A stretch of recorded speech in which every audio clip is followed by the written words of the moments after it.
Quick video today. These are just some things that make my life in the studio way easier.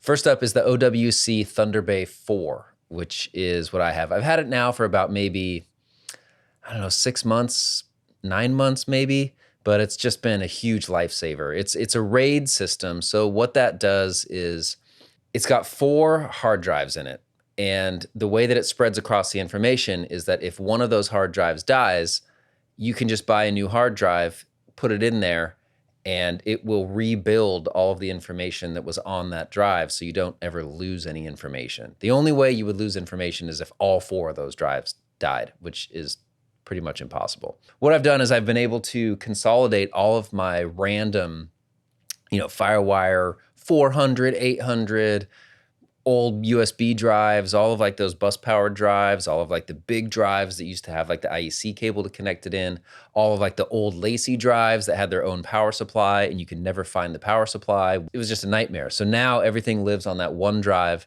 and it's all backed up to Dropbox as well. But it just makes it so much better knowing that if anything happens, it's easily replaceable. But yeah, the OWC Thunderbay 4, epic. So I have the Mac Pro Tower, and there's not a ton of ports on it. I got one of their docks, and it lets me interface with, some of my older gear. Basically just giving me a ton more ports. Another thing that's not super exciting, but again, makes life way easier. Okay, next is kind of moving on to the guitar stuff or actual studio tracking stuff now. I would say the KHE audio switcher. I think I have the 8x4. 8x4 is what I have. I have 2 of those. So, you can see it behind me. So I have 2 of these audio switchers, and they're amp switchers. So you hook up all of your amps to them. You can have all your amps on at the same time, and you can just kind of quickly switch through, kind of audition what amp is going to sound like for the part with the guitar, with the right cab or whatever, and it makes life so much faster. I've even programmed mine to my Stream Deck so I can control which amps are going where while still sitting at my console, which is pretty great. I have a video on that. You can look it up. But yeah, the KHE audio switcher 8x4 is the one I have. Okay, another thing that's super cool but also pretty boring is the Undertone Audio GB Tracker. It's that gold piece right there. And it's just a DI box. Literally just a DI box and a reamp box. No other features. I would say that's the nice thing about it, but also my biggest complaint. So previously I was using the Michael Wagner Studio tool from Creation Audio Labs. And that was amazing because of all the features it had. And you can get like really creative with what you're doing with like the impedance stuff to make different sounds. But this just gives you input level and an output level, and that's it. And exactly what goes into Pro Tools is exactly what comes out. So it doesn't sound like it's been reamped. There's no tone change. There's no anything to it. But again, I guess at the cost of that, there's no other bells and whistles. There's not even a tuner output. There's not even a LED to let you know that you're getting signal. To get around that, what I've done is the satellite out on that is just a line level output that, they use to go to basically another one of their boxes. So if you take that line level out to a reamp box to convert that signal to a guitar signal, and then I run that out to the tuner that's next to it right there. I tried just doing an XLR cable to a 1/4-inch cable. That didn't seem to work. It was reading it kind of weird. So this was the best solution that I found. Those are my biggest complaints. So if I could get just a little LED signal, just showing that there's signal coming from either the DAW or the live guitar input, that would be awesome, as well as just a tuner output. Eric Valentine, if you're listening, those are my feature requests. Sticking with guitar, I would say the DynaMount is another huge kind of like just make my life easy product. I have the one that goes in, out, left, right, and spins. So I think it's called the 3-axis one. I can sit at my desk and have the DynaMount with a mic on a cabinet, and I can control where the mic goes. Yeah, I even have like the controller that lets you, it looks like a little video game controller. It's pretty cool.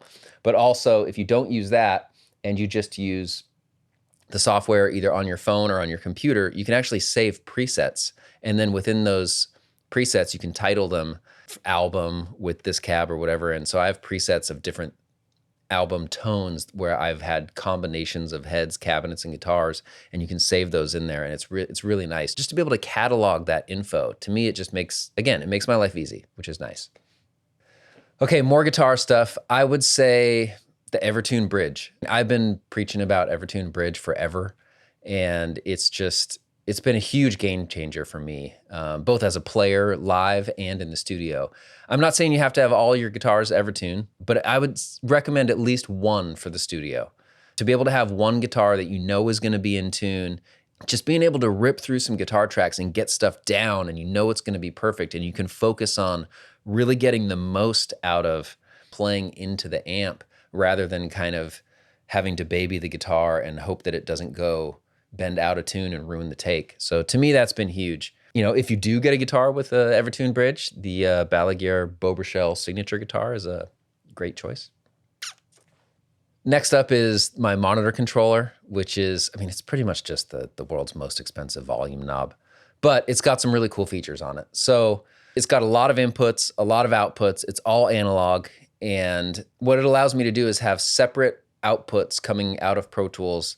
For instance, I have a couple outputs coming out of Pro Tools that I can always have a reference track coming, and then I can just switch between those inputs. You can do that on most monitor controllers, I know that. But this also has a separate section just for headphones and a studio. So one thing that I'll do is I'll set up another set of monitors back here if a guitarist is, you know, coming from a live environment where they need music really loud.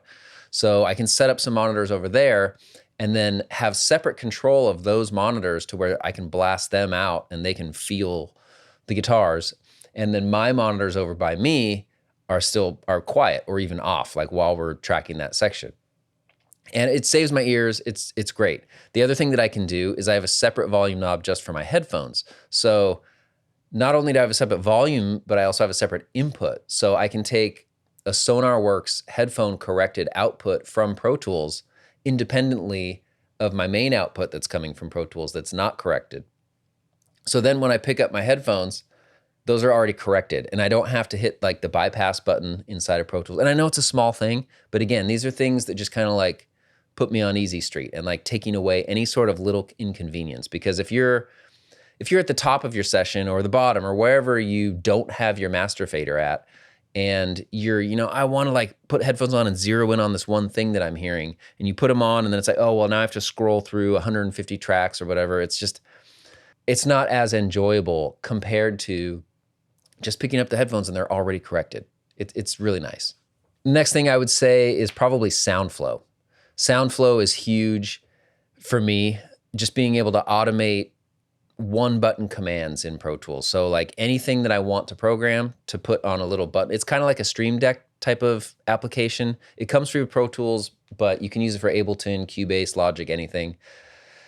And it just enables you to program a surface or any sort of thing that has buttons or even something that you put on your computer and stays down at the bottom of the screen. But you can have buttons to do multi-actions or literally anything you want. So for example, I have a button that says, just open up DRT. It selects the entire track. It goes up to the audio suite menu, selects DRT, automatically hits import, puts the threshold into a place that I like. So it's just an extra thing that saves me time where instead of me having to do all that, it's just one thing. You know, for session prep, I can select all of my drums, right? And then hit one button that says, color code these a certain color, route them to a drum folder, route the output of that drum folder to here, route the output of all the tracks to the drum folder, color code the drum folder, collapse the drum folder, all with one button. So it's so easy to just kind of go, oh, these are my drums, boop, boop, click. Oh, these are my bass tracks, click, click, click. And then next thing you know, you're just totally session prepped. It's really great. I would recommend checking it out. It saves me a lot of time. My other great thing that saves me a lot of time is my Antelope converters. So I use the Antelope Audio Orion 32 HD G3. Great long name, I know.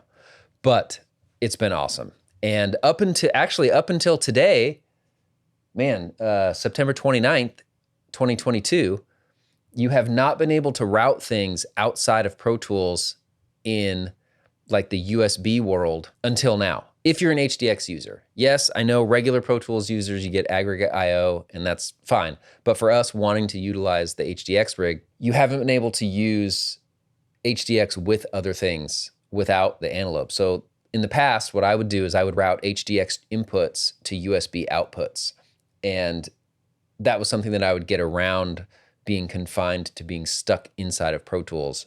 Whereas if I wanted to route like a Zoom call or USB or something like that into Pro Tools, I could do that using the Orion. Whereas now with the latest Pro Tools that was just released, you can actually use USB interfaces like the Axe Effects or the Quad Cortex or any other USB interface that you might have. You can use that with Pro Tools now while using HDX as your main playback engine, which to me is just like, I'm so stoked about that. These are just things that I think make my life real easy in the studio. Is there anything that I should check out or things that you guys have been loving lately? I would love to check it out. So hope everybody's well. Talk to you.